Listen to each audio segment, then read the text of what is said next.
সরকারে বসে রাজনৈতিক দল গোছানোর চেষ্টা করছে তরুণেরা, মন্তব্য বিপ্লবী ওয়ার্কার্স পার্টির সাধারণ সম্পাদক সাইফুল হকের।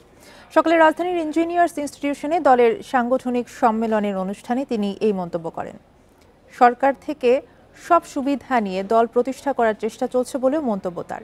বলেন, গণ অভ্যুত্থানের পর সামাজিক নিরাপত্তা কমেছে, বিপ্লবের নামে নতুন করে চাঁদাবাজি শুরু হয়েছে। ফ্যাসিবাদের শেকড় এখন বিস্তৃত বলেও মন্তব্য করেন তিনি। এ সময় সাইফুল হক অভিযোগ করে বলেন, একটি মহল মুক্তিযুদ্ধকে ছোট করার অপচেষ্টায় লিপ্ত।